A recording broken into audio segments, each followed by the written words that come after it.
ശുഭാസ് കിച്ചൻ്റെ മറ്റൊരു വീഡിയോയിലേക്ക് എല്ലാവർക്കും സ്വാഗതം. ഇന്ന് ഞാൻ ഉണ്ടാക്കി കാണിക്കുന്നത് ബ്രെഡും മുട്ടയും ഉരുളക്കിഴങ്ങും വെച്ചിട്ടുള്ള ഒരു കട്ട്ലേറ്റാണ്. അപ്പോൾ നമുക്ക് നോക്കാം ഇതെങ്ങനെയാണ് ഉണ്ടാക്കുന്നത്. നല്ല ക്രിസ്പി ആയിട്ട് നല്ല രുചിയിലുള്ളൊരു കട്ട്ലേറ്റാണ്. അപ്പോൾ നമുക്ക് നേരെ വീഡിയോയിലേക്ക് പോകാം.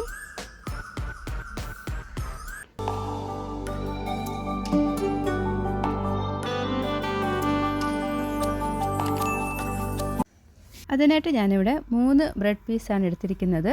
ഈ 3 ബ്രെഡ് പീസ് എടുത്തതിൽ നമുക്ക് ഒരു ഗ്ലാസ് വെള്ളം ഒഴിച്ചു കൊടുക്കാം. ഇതൊന്ന് നല്ലതുപോലെ കുതിർന്നതിന് ശേഷം ഇതിൻ്റെ വെള്ളം നമുക്ക് നല്ലതുപോലെ കൈകൊണ്ട് പ്രസ് ചെയ്ത് ഈ വെള്ളം നമുക്ക് മാറ്റാം.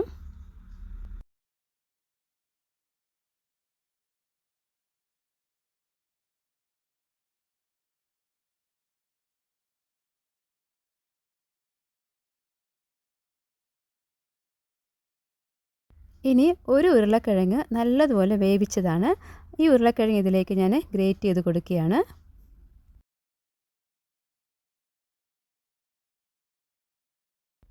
ഇനി 3 വെളുത്തുള്ളി, ശകലം വലുതായിട്ടുള്ള വെളുത്തുള്ളിയാണ്.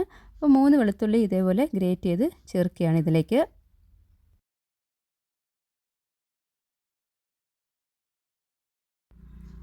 ഇനി ചേർത്ത് കൊടുക്കുന്നത് ഒരു മുട്ടയാണ്. ഒരു മുട്ടയും കൂടി ഇതിലേക്ക് ചേർത്ത് കൊടുക്കുകയാണ്. ഇനി ഇതിലേക്ക് 2 പച്ചമുളക് ചെറുതായിട്ട് അരിഞ്ഞതും, ഒരു പിടി മല്ലിയിലയും, ഒരു സവാളയാണ് ചേർത്ത് കൊടുക്കുന്നത്. 1/2 ടേബിൾ സ്പൂൺ ചുക്ക് പൊടിയും, 1/2 ടേബിൾ സ്പൂൺ ജീരകപ്പൊടിയും, 1 ടേബിൾ സ്പൂൺ മല്ലി പൗഡറും, 3 ടേബിൾ സ്പൂൺ കോൺഫ്ലവറാണ് ചേർത്ത് കൊടുക്കുന്നത്.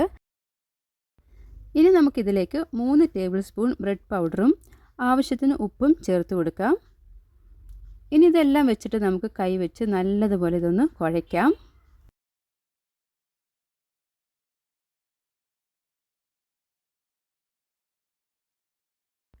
ഇതിപ്പോൾ കൈവച്ച് നല്ലതുപോലെ കുഴച്ചിട്ടുണ്ട്. ഇനി ഇതിലേക്ക് ഇടിച്ച മുളക് 1 ടേബിൾ സ്പൂൺ ചേർത്ത് കൊടുക്കുകയാണ്. ഇനി ഇതും കൂടെ ചേർത്ത് നമുക്ക് കുറച്ചും കൂടെ ഒന്ന് നല്ലതുപോലെ ഒന്ന് മിക്സ് ചെയ്യാം. ഇനി നമുക്ക് കൈവച്ച് ഓരോ ചെറിയ ഉരുള ഉണ്ടാക്കി നമുക്ക് കട്ട്ലേറ്റിൻ്റെ ഷേപ്പിലോട്ടാക്കാം. ഇതേപോലെ കൈവച്ച് നമുക്ക് ചെറുതായിട്ടൊന്ന് പ്രസ് ചെയ്ത് കൊടുത്ത് കട്ട്ലേറ്റിൻ്റെ ഷേപ്പിലാക്കിയെടുക്കാം.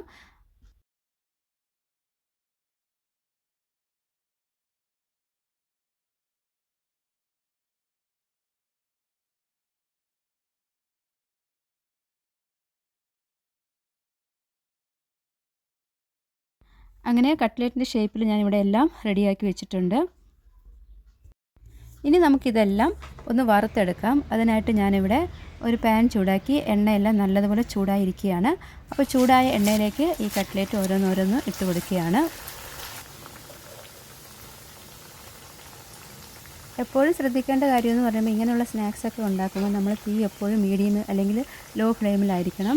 അപ്പം തീ കൂട്ടി വെക്കരുത്, കാരണം ഉള്ളൊക്കെ വെന്തെടുക്കാൻ ഇച്ചിരി സമയമെടുക്കും. അതുകൊണ്ട് മീഡിയമിലാണ് എപ്പോഴും വെച്ചിരിക്കേണ്ടത് തീ.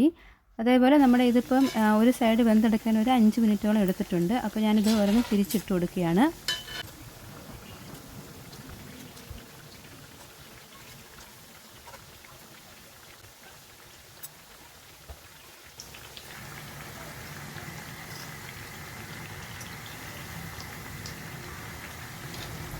അങ്ങനെ നമ്മുടെ കട്ട്ലേറ്റ് ഇവിടെ റെഡി ആയിട്ടുണ്ട്. തിരിച്ചും മറിച്ചൊക്കെ ഇട്ട് ഞാൻ ചെറു തീയിലിട്ട് നല്ലപോലെ ഉള്ളൊക്കെ വെന്ത് നല്ല മൊരിഞ്ഞ രീതിയിൽ എടുത്തിട്ടുണ്ട്.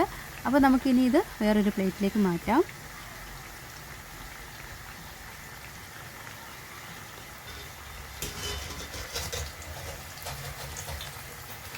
വളരെ എളുപ്പത്തിൽ ചെറിയ ചേരുവകൾ കൊണ്ട് ഉണ്ടാക്കാൻ പറ്റുന്ന ഒരു സ്നാക്സാണ്. ഞാനിതിനെടുത്തിരിക്കുന്നത് വെറും 3 ബ്രെഡും 1 മുട്ടയും 1 ഉരുളക്കിഴങ്ങും മാത്രമാണ് ഇതിൽ ചേർത്തിരിക്കുന്നത്. നല്ല രുചിയായിട്ടുള്ള ഒരു സ്നാക്സാണ്. നിങ്ങൾ ട്രൈ ചെയ്ത് നോക്കുക. കുഞ്ഞു കുട്ടികൾ സ്കൂളിൽ നിന്നൊക്കെ വരുമ്പോൾ അവർക്ക് എളുപ്പത്തിൽ ഉണ്ടാക്കി കൊടുക്കാൻ പറ്റുന്ന ഒരു സ്നാക്സാണ്. അപ്പോൾ ഈ വീഡിയോ ഇഷ്ടപ്പെടുകയാണെങ്കിൽ ലൈക്ക് ചെയ്യാനും മറക്കരുത്. നല്ല ക്രിസ്പി ആയിട്ടും നല്ല സോഫ്റ്റ് ആയിട്ടുമുള്ള ഒരു സ്നാക്സാണ്. ഈ വീഡിയോ ഇഷ്ടപ്പെടുകയാണെങ്കിൽ ലൈക്ക് ചെയ്യാനും മറക്കരുത്.